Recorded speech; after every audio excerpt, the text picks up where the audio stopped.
नमस्कार, स्वदेश देख रहे हैं आप और अगले आधे घंटे के स्क्रीन पर आने को तैयार अब तक की बड़ी खबरें। पहली खबर टेस्ला की भारत एंट्री से जुड़ी हुई, जो कि हमारी एक्सक्लूसिव खबर है। भारत में अपना वेंडर बेस बनाने के लिए टेस्ला के अधिकारी सरकारी अफसरों से मिले। ईटी ना स्वदेश को सूत्रों से मिली जानकारी के मुताबिक बातचीत काफी सार्थक रही है। सरकार का फोकस भारत को टेस्ला का प्रोडक्शन हब बनाने पर है। ज्यादा जानकारी के लिए हमारे साथ जुड़ रहे हैं हमारे सहयोगी प्रकाश प्रियदर्शी। प्रकाश, बताएं, लगातार कोशिशें टेस्ला की यही थी कि भारत की तरफ से उसे एक सकारात्मक रुझान मिले। कई दौर की बातचीत, कई पारियों के बाद लगता है कुछ इसके संकेत मिलने शुरू हो गए। देखिए, गवर्नमेंट ऑफिशियल्स के हवाले से हमें एक्सक्लूसिव जानकारी मिल रही है कि टेस्ला के साथ सरकार की जो बैठक हुई है पिछले दिनों, वो काफ़ी एनकरेजिंग बैठक थी और इस बात की संभावना अब जग रही है कि टेस्ला जो है भारत की तरफ अपना रुख करने जा रहा है, क्योंकि टेस्ला ने अब इस बात को स्वीकार किया है कि भारत एक पोटेंशियल हब है उसके बिजनेस के पॉइंट ऑफ व्यू से। सूत्र हमें बता रहे हैं कि जो मौजूदा डिस्कशंस हैं वो काफ़ी पॉजिटिव डायरेक्शन में आगे बढ़ रही हैं और उम्मीद है कि इस पर काफ़ी सकारात्मक इसके परिणाम जो है वो निकल कर सामने आएंगे। हालांकि कई ऐसे इंपॉर्टेंट एस्पेक्ट्स हैं जिस पर इस वक्त चर्चा चल रही है और हालांकि इसको औपचारिक रूप से सरकार ने कहने से मना कर दिया है, लेकिन कई तरह के इंपॉर्टेंट डिस्कशंस हैं जिस पर चर्चा चल रही है। वित्त मंत्रालय के अंदर भी कई ऐसे इंपॉर्टेंट मसले हैं जिस पर इस वक्त चर्चा चल रही है। हालांकि कोई भी अंतिम फैसला नहीं हुआ है। जहां तक इंसेंटिव्स देने का सवाल है, जो कि टेस्ला का एक इंपॉर्टेंट डिमांड है, तो सूत्र हमें बता रहे हैं कि अगर इंसेंटिव्स दिया भी जाता है तो उसके पहले तमाम ऐसे कंडीशंस हैं जो कि टेस्ला को फुलफिल करना होगा और उसमें सबसे इंपॉर्टेंट है कि उसे इंडिया को उसका इंपॉर्टेंट प्रोडक्शन और इनोवेशन हब जो है वो बनाना होगा। सूत्र हमें इस बात की भी जानकारी दे रहे हैं कि टेस्ला ने बात की काफी सकारात्मक संकेत दिए हैं कि वो भारत में अपना वेंडर बेस जो है वो लगा सकता है और साथ ही साथ प्रोडक्शन हब के तौर पर भी इंडिया एक बेहतर विकल्प टेस्ला के लिए हो सकता है। तो एक इम्पॉर्टेंट फैक्ट ये है कि टेस्ला ने काफी सकारात्मक संकेत दिए हैं भारत की जहां तक सवाल है और भारत की क्षमता को उसने पहचान लिया है और कई मल्टीपल ऑप्शंस जो है वो टेस्ला और उसके अधिकारी तलाश रहे हैं ताकि भारत में एंट्री की जाए। शुक्रिया करेंगे इस अहम जानकारी के लिए प्रकाश आपका। बढ़ते हैं अगली खास खबर की ओर। सेबी के फैसले के खिलाफ जी एंटरटेनमेंट के प्रमोटर्स ने सेट में अर्जी दी। खबर पर और ज्यादा जानकारी के साथ मौजूद हैं हमारे सहयोगी अंकुर मिश्रा। अंकुर, बताएं कि आखिर सेबी ने किस तरह के एलिगेशन लगाए और अब जो है वो क्या तैयारी है? जी हाँ, सिक्योरिटीज अपीलेट ट्रिब्यूनल में पहुंच गए हैं पुनीत गोयनका और सुभाष चंद्रा। हमें जो जानकारी मिली है उसके मुताबिक सेट ने फिलहाल तो इस पे हियरिंग नहीं की, लेकिन पुनीत गोयनका जी ने ज़रूर दलील की। जो काउंसिल से उन्होंने सेट में बोला कि जो प्रिंसिपल्स ऑफ नेचुरल जस्टिस है उसके खिलाफ है जो सेबी का ऑर्डर। कोई भी शो कॉज नोटिस नहीं दिया गया था उन्हें। आपको हम याद दिला दें कि सोमवार को सेबी ने एक और इंटरिम ऑर्डर पास किया जिसमें बोला गया कि पुनीत गोयनका और सुभाष चंद्रा दोनों ही किसी भी की मैनेजरियल पोजीशन होल्ड नहीं कर सकते किसी भी लिस्टेड कंपनी में। और ऐसा इसलिए हुआ है क्योंकि सेबी की इन्वेस्टिगेशन में पता चला है कि बहुत सारी अनियमितताएं रही हैं जी में। ये मामला 2019-2020 से चेक किया गया और यहाँ पर पाया गया कि कॉर्पोरेट गवर्नेंस के इश्यूज थे। यहाँ पर साइफनिंग ऑफ फंड्स के भी आरोप थे। यस बैंक से 200 करोड़ लेने के एवज में यहाँ पर 13 कंपनियों में फंड्स को घुमाया गया। तो ये सारे आरोपों के तहत सेबी ने यह अंतरिम आदेश पास किया, लेकिन उसके बाद प्रमोटर्स ने फैसला किया है कि वो सेट का दरवाजा खटखटाएंगे और ऐसा करते हुए उन्होंने सेट में अर्जी दी है। लेकिन अब जो सुनवाई है, और ये सुनवाई सिर्फ अभी एडमिशन को लेकर है, कोई यहाँ पे डायरेक्शन को लेकर नहीं है, तो एडमिशन के लिए जो सुनवाई है वो अब गुरुवार को होने वाली है, ऐसा सेट ने बोला है। तो अब देखना ये होगा कि आखिर सेट से यहाँ पर प्रमोटर्स को कुछ राहत मिलती है या नहीं। शुक्रिया करेंगे अंकुर इस अहम जानकारी के लिए। भारत सरकार ने ट्विटर के पूर्व सीईओ जैक डॉर्सी के उन दावों को सिरे से खारिज किया है जिसमें किसान आंदोलन के दौरान सरकार की तरफ से ट्विटर को कई अकाउंट्स को ब्लॉक करने का दबाव डालने की बात कही गई। केंद्रीय मंत्री राजीव चंद्रशेखर ने कहा कि डॉर्सी सरासर झूठ बोल रहे हैं। उन्होंने कहा कि ट्विटर के कई अधिकारी लगातार भारतीय कानूनों का उल्लंघन कर रहे थे। I have already tweeted early morning on this statement by Jack Dorsey. Jack Dorsey was the CEO of Twitter during a very, very dubious period in Twitter's history. What he said is an outright lie, and I have said that publicly, and I'm reiterating it again. Twitter is a company that believed that it was not necessary for it to comply with Indian law. It believed that it did not have to comply with Indian law and made up its rules as it went along. And the government of India has been very clear from the very beginning, for all companies that operate in India, they have to always comply with Indian law. That is point number one. Point number two, I just want to refresh Jack Dorsey's memory, and certainly all your viewers, that between 2020 and 2022, Twitter was violating Indian law multiple times. और इस खबर पर आपने सरकार का reaction सुन लिया, लेकिन Jack Dorsey ने कहा क्या है, इसके बारे में पूरी जानकारी दे रहे हैं सुमिता करीर। हम आपके ऑफिसेस को बंद कर देंगे और आपके एम्प्लॉइज के घरों में रेड करवा देंगे अगर आप हमारी बात नहीं सुनी। ये स्टनिंग क्लेम्स जो हैं, ये जैक डॉर्सी, जो ट्विटर के पहले सीईओ रह चुके हैं, को फाउंडर भी थे, उन्होंने एक यूट्यूब चैनल को इंटरव्यू देते हुए बोला। उस चैनल में जो यूट्यूबर्स थे, उन्होंने उनसे क्वेश्चन पूछा कि जैक डॉर्सी ने एक बिग टेक प्लेटफॉर्म का सीईओ होते हुए पॉलिसी लैंडस्केप कैसे नेविगेट किया पूरी दुनिया में। तब जैक ने स्पेसिफिकली इंडिया को कोट किया, और मैं उनको कोट कर रही हूँ। अब उन्होंने बोला कि इंडिया जो एक है ऐसी कंट्री है जहाँ पे उनको बहुत सारी रिक्वेस्ट आई थी फार्मर्स प्रोटेस्ट के अराउंड, जर्नलिस्ट्स के लिए भी जो गवर्नमेंट के लिए क्रिटिकल थे, और ये कुछ ऐसे तरीकों में मैनिफेस्ट हुई जहां पे हमें ये बोला गया कि आपके ऑफिसेस को बंद कर देंगे, ट्विटर को बंद कर देंगे, और ऑब्वियसली ट्विटर जो है वो इंडिया के लिए एक बहुत बड़ी मार्केट है। उसके अलावा जैक ने ये बात खत्म इस तरीके से कि जो इंडिया का पार्ट है, उन्होंने बोला कि and this is India a democratic country. तो उनके इन कमेंट्स ने एक काफ़ी पॉलिटिकल स्टॉर्म खड़ा कर दिया है। कांग्रेस और बाकी ऑपोजिशन पार्टीज जो हैं वो अटैक कर रहे हैं गवर्नमेंट को जैक के स्टेटमेंट्स पे।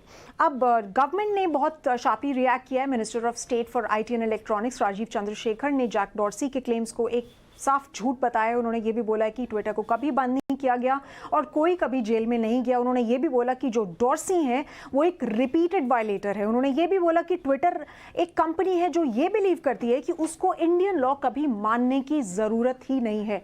तो उन्होंने ये काफ़ी स्ट्रिक्ट शब्दों में ये बात बोली और बहुत ही स्टर्न स्टेटमेंट्स दिए हैं इस पूरे वाक़ये के ऊपर जो आया है जैक डॉर्सी की तरफ से। आपको ये समझना पड़ेगा कि जब जैक डॉर्सी सीईओ थे इलॉन मस्क के एक्विजिशन से पहले, तो काफ़ी रन-इन्स हुए थे ट्विटर के इंडियन गवर्नमेंट के साथ, स्पेशली जब ट्विटर ने कुछ गवर्नमेंट ट्वीट्स को, गवर्नमेंट अकाउंट से जो पोस्टेड ट्वीट्स थी या मिनिस्टर की जो ट्वीट्स थी, उनको मैनिपुलेटेड मीडिया करके टैग कर दिया 2021 में। और उसके बाद भी जो आईटी एक्ट में ट्वीक्स इंटरमीडियरी प्लेटफॉर्म्स को ज़्यादा रिस्पॉन्सिबल बनाने के लिए और उनको पुश करने के लिए कि वो इंडियन लॉज की बात माने, इंडियन लॉज के तरीके से चलें, तो तब से ये टसल चलता आ रहा है। चलिए बढ़ते हैं आगे। भारत ग्लोबल इन्वेस्टर्स के लिए पसंदीदा जगह बना हुआ है और इक्विटी में आई तेजी अभी बरकरार रहेगी। एसबीआई म्यूचुअल फंड के डेप्यूटी एमडी और chief business officer DP Singh ने हमसे खास बातचीत में इन बातों का जिक्र किया। उनसे खास बातचीत की हमारे सहयोगी अनुराग जोशी ने। मेरा प्रश्न ये है कि हम देख रहे हैं कि जो भारत की जो की इंडेक्सेस है, जो शेयर इंडेक्सेस है, वो अभी रिकॉर्ड हाई के बहुत नज़दीक है। तो इसका विदेशी इन्वेस्टमेंट में क्या असर होगा और जो ग्लोबल इक्विटी फंड्स के जो एलोकेशंस होते हैं इस काफ़ी बेहतर होंगे और ये जो दिशा हम देख रहे हैं ये सस्टेन कर पाएगी? आप हमें कुछ ज़्यादा जानकारी दे सकते हैं? शुक्रिया अनुराग। जहाँ तक सवाल है आपका कि हाँ, इंडेक्स वाकई में ये जो है एक हाई लेवल पे है, हाईएस्ट लेवल पे है रादर, पर ये तो कभी ना कभी तो हाईएस्ट लेवल पे कुछ ना कुछ रहेगा ही रहेगा। And we are at a spot because इसका कारण दो तीन है। एक तो ये है कि हमारी जो डोमेस्टिक फ्लोज़ हैं वो आम तौर पे काफ़ी रेजिलिएंट रहते हैं।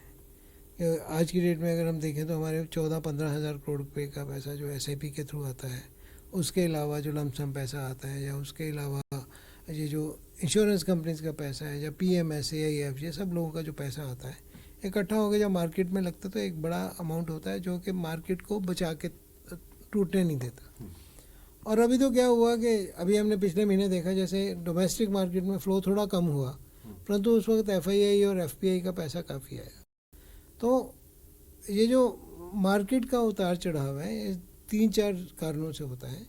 एक तो इकोनॉमी की स्टेट क्या है, आपके वैल्यूएशंस क्या हैं, और सबसे बड़ी जो चीज़ होती है कि बाज़ार में सेंटीमेंट क्या चल रहा है और बाज़ार में लिक्विडिटी कैसे है। जहाँ तक लिक्विडिटी और सेंटीमेंट का सवाल है वो बहुत एक हाई लेवल पे है अभी। लिक्विडिटी इसलिए कह रहा हूँ कि बाहर का पैसा आ रहा है, जैसे आपने देखा होगा कि जो हमारी फॉरेन एक्सचेंज रिजर्व है, जो फॉरेन मुद्रा कुल इसका आंकड़ा है वो कम से कम विदेशी मुद्रा $600 बिलियन पे दोबारा पहुँच गया है, जो कि कम हो के 502-503 पे आ गया था। तो 100 बिलियन का करीब उसमें बढ़ोतरी हुई है। तो उससे बड़ा सीधा सीधा है कि फॉरेन फ्लो भी आ रहा है, FPI का पैसा भी आ रहा है, एक्सपोर्ट का पैसा भी, एक्सपोर्ट तो खैर कम हुई है हमारी, परंतु रिमिटेंस भी आ रहा है। तो उससे एक हमें बहुत एक जैसे कहते हैं कि एक निश्चितता की भावना आ जाती है, कंफर्ट जोन में आ जाते हैं हम। तो we are in comfort zone. India is the fastest growing, सबसे तेज़ रफ्तार से बढ़ने वाली इकोनॉमी है आज की डेट में। तो जो डोमेस्टिक हैं उनको भी पता लग गया है कि अगर आपको अपनी इनकम में, इंटरेस्ट इनकम में या अपने पूंजी के ऊपर ज़्यादा लेना है तो उसका तड़का तो लगाना ही पड़ेगा इक्विटी का। तो इक्विटी का अगर थोड़ा थोड़ा पैसा भी आता है, हमारे पास इतनी अर्निंग पॉपुलेशन इतनी ज़्यादा है, तो वो एग्रीगेटेड अमाउंट बहुत बड़ा हो जाता है। तो मेरे को कोई भी किसी को इनका कोई कारण नहीं लगता कि हमारी ये जो रैली चल रही है तो ये एकदम से ख़त्म हो जाएगी या सस्टेन नहीं करेगी। At least downward seems to be very limited है, अनिश्चितता है, वैल्यूएशन भी ज़्यादा है, परंतु उसके साथ साथ लिक्विडिटी और डिमांड भी इतनी ज़्यादा है। तो उसमें ये क्या होता है कि ऊपर कितना जाएगा उससे ज़्यादा ये ज़रूरी है कि नीचे कितना जाएगा। तो नीचे जाने की संभावना बहुत कम है। तो this is the time where we can part of the money can definitely be allocated to the equities. कुछ ना कुछ हिस्सा तो अपनी बचत का इसमें डालना ज़रूरी है ही। बढ़ते हैं अगली खबर की और बात ओडिशा में टाटा प्लांट में हुए हादसे की। मीरा मंडली में टाटा स्टील प्लांट में आज एक हादसा पेश आया जिसमें 19 लोग जख्मी हो गए। घटना आज दोपहर की बताई जा रही है। जख्मी लोगों को कटक के अस्पताल में भर्ती कराया गया है। टाटा स्टील की ओर से जो बयान जारी किया गया है उसमें कहा गया है कि भाप निकलने की वजह से कुछ कर्मचारी जख्मी हुए हैं। बयान में हादसे पर दुख भी जताया गया है। जानकारी के मुताबिक प्लांट में गैस रिसाव के चलते स्टीम पाइप फट गई। टाटा का ये steel plant hot rolled steel का प्रोडक्शन करता है।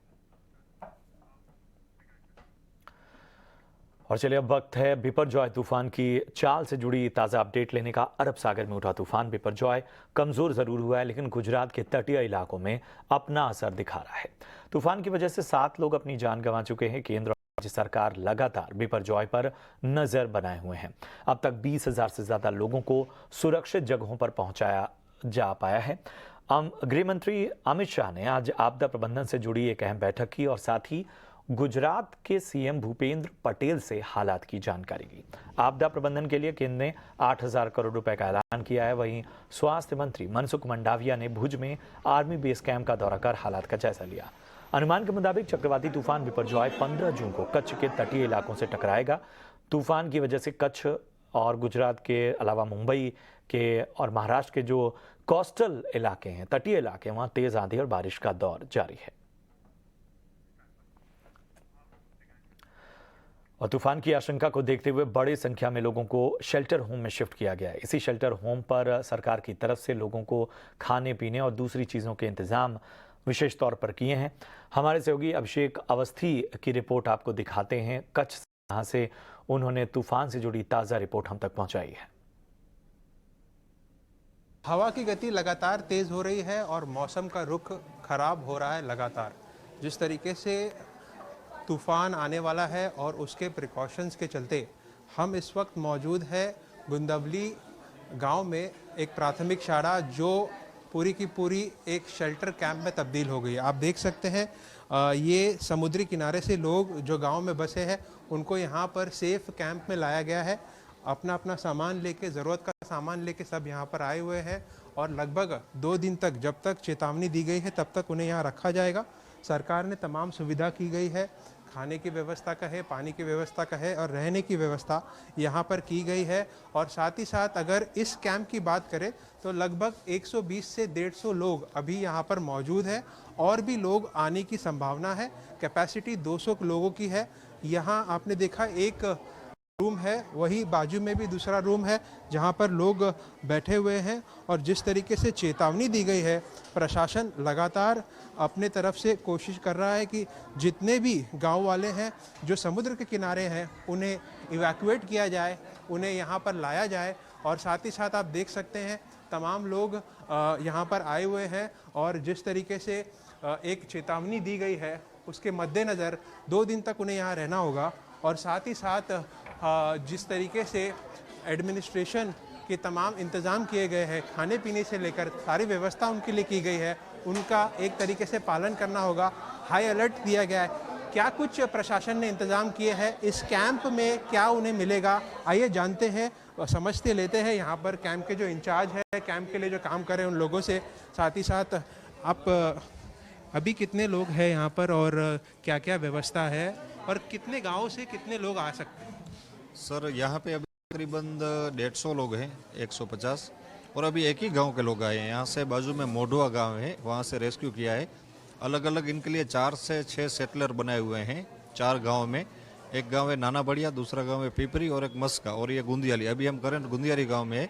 ये मोढुआ गांव हो चाहे कोई भी गांव का कोई भी आदमी हो, उसके लिए हमने प्रशासन हमारे साथ में है, ये प्रशासन वाले हैं और हमारी जो भारतीय जनता पार्टी की टीम हमारी सरकार है, उनके अभी हमारे मुख्यमंत्री भूपेंद्र भाई पटेल की पूरी निगरानी है कच्छ पे। उन्होंने अभी ऋषिकेश भाई पटेल जो मंत्री है हमारे, उनको भेजा है। और बिपरजॉय को लेकर मुंबई में किस तरह की स्थितियां हैं, इस पर हमारी सहयोगी श्वेता वर्मा की ये रिपोर्ट देखें।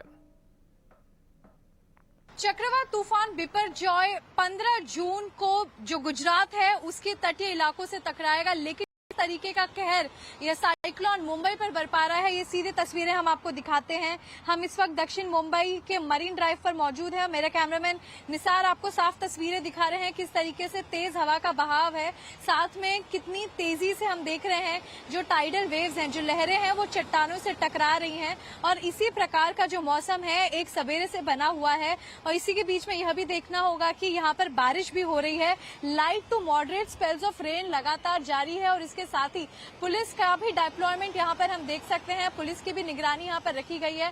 मुंबई के जितने भी तटीय इलाके हैं वहां पर यह देखा जा रहा है कि किस तरीके से चक्रवाती तूफान बिपरजॉय यहाँ पर आ गया है और अपना कहर बरपा रहा है। कैमरा पर्सन निसार के साथ श्वेता वर्मा, ईटी स्वदेश। और अब बात देश के कई हिस्सों में महसूस किए गए भूकंप के झटकों की। दिल्ली एनसीआर समेत पूरे उत्तर भारत में आज दोपहर भूकंप के झटके महसूस किए गए। रिक्टर स्केल पर भूकंप की तीव्रता 5.4 मापी गई। भूकंप का केंद्र जम्मू कश्मीर का डोडा था। दिल्ली एनसीआर के अलावा पंजाब, चंडीगढ़, हरियाणा और हिमाचल प्रदेश में भी भूकंप के झटके महसूस किए गए। जानकारी के मुताबिक भूकंप के झटके चीन और पाकिस्तान में भी महसूस किए गए हैं। अब तक मिली जानकारी के मुताबिक भूकंप से अब तक किसी तरह की जान हानि या किसी तरह के हताहत होने की खबर नहीं है। इसके साथ ही तिब्बत के शिजोंग में भूकंप आया है। रिक्टर स्केल पर इस भूकंप की तीव्रता 4.3 मापी गई। नेशनल सेंटर फॉर सिस्मोलॉजी के मुताबिक आज तड़के ये भूकंप आया। इसका केंद्र जमीन से 106 किलोमीटर नीचे था। और हम आपको अलग अलग शहरों की तस्वीरें दिखा रहे हैं। हालांकि भूकंप की तीव्रता कम होने से नुकसान की खबर तो नहीं है, लेकिन दिल्ली एनसीआर में भूकंप के झटके देखकर लोग अपनी रिएक्शन उन्होंने दिया। इसके अलावा बाकी शहरों से भी लोगों की प्रतिक्रियाएं सामने आई। महंगाई में कमी के आंकड़ों और अच्छे ग्लोबल संकेतों के चलते आज बाजार लगातार दूसरे दिन तेजी के साथ बंद हुआ। निफ्टी 18,716 के पार बंद हुआ। सेंसेक्स भी 418 अंक की तेजी के साथ 63,143 पर बंद हुआ। रियल्टी, मीडिया, एफएमसीजी और फार्मा शेयरों में अच्छी तेजी दिखाई दी। हालांकि ऑटो स्टॉक्स पर आज दबाव साफ तौर पर नजर आया। और अब बात करते हैं सेबी की, जो उन इन्फ्लुएंसर्स से परेशान है जो मार्केट में कोड वर्ड के सहारे काली कमाई कर रहे हैं। लेकिन ऐसे इन्फ्लुएंसर्स के कोड वर्ड को डिकोड करने की सेबी ने तैयारी कर ली और जल्द ही इन लोगों पर एक्शन होने जा रहा है। पेश है हमारी सहयोगी भव्या की ये रिपोर्ट। स्टॉक मार्केट में हेराफेरी में माहिर कई महारथी हैं, जिनके खेल को समझना आम आदमी के बस की बात नहीं। लेकिन सेबी ऐसे इन्फ्लुएंसर्स को ढूंढ ढूंढ कर एक्शन ले रही है। उन्हीं में से सेबी की पकड़ में दो बड़े हैं, पीआर सुंदर और गुंजन वर्मा। ये लोग सेबी के कायदे कानून को ताक पर रखकर सोशल मीडिया पर निवेशकों को अपने झांसे में ले रहे थे। पिछले महीने ही सेबी ने पीआर सुंदर पर अपना शिकंजा कसा था, जिसमें 47 लाख की सेटलमेंट फीस और निवेशकों को उनके करीब 6.1 करोड़ रुपए ब्याज समेत लौटाएंगे। साथ ही सिक्योरिटी मार्केट में डीलिंग करने पर 1 साल का बैन लगा दिया है। इसके अलावा बिना रजिस्ट्रेशन के वित्तीय सलाह देने, क्लाइंट के बिहाफ पर सौदेबाजी करने वाली गुंजन वर्मा को भी चिता है। ये तो थी अब तक की कहानी, लेकिन मामला इससे भी संगीन है। सेबी की चेयरपर्सन माधवी पुरी बुश ने हाल ही में बोला है कि सेबी इज कुकिंग समथिंग। तो अब सारी नजरें सेबी मार्केट वॉचडॉग पे हैं टू नो कि फाइनेंशियल कंटेंट क्रिएटर्स के लिए क्या नए रेगुलेशंस जारी किए जा सकते हैं, क्योंकि कई ऐसे इन्फ्लुएंसर्स हैं जिन्होंने सेबी को चकमा देने के लिए अपनी ही अलग कोडवर्ड से भरी डिक्शनरी तैयार कर ली। जैसे मछली, मुर्गी, चाय, फल, ऐसे कई शब्द हैं जिनका इस्तेमाल मार्केट की दुनिया में शेयरों की खरीद फरोख्त के लिए किया जा रहा है, जिसके जरिए ये लोग अपने फॉलोअर से सुपर चैट पर 10,000 से 20,000 रुपए के बीच कमा रहे हैं। कैसे लोग कमा रहे हैं उसके कुछ नमूने आपको बताते हैं। जब ये लोग अपने YouTube या टेलीग्राम चैनल पर कहते हैं कि हम चाय पी रहे हैं, इसका मतलब है कि वो इंडेक्स गिरने का इशारा कर अपने फॉलोअर्स को पुट खरीदने के लिए कह रहे हैं। जब वो कहते हैं कि हम फल खा रहे हैं, तो इसका मतलब है कि वो बताना चाहते हैं कि इंडेक्स चढ़ने वाला है, कॉल खरीदने का वक्त है। ऐसे ही कुछ और कोडवर्ड डिकोड किए गए हैं, जैसे मछली मर गई मतलब शेयर की कीमत गिरने वाली है, मुर्गी खा रहे हैं मतलब शेयर की कीमत चढ़ने वाली है। ईटी नाउ स्वदेश। और इसी खबर के साथ दीजिए इजाजत। आप देखते रहिए ईटी नाउ स्वदेश। नमस्कार।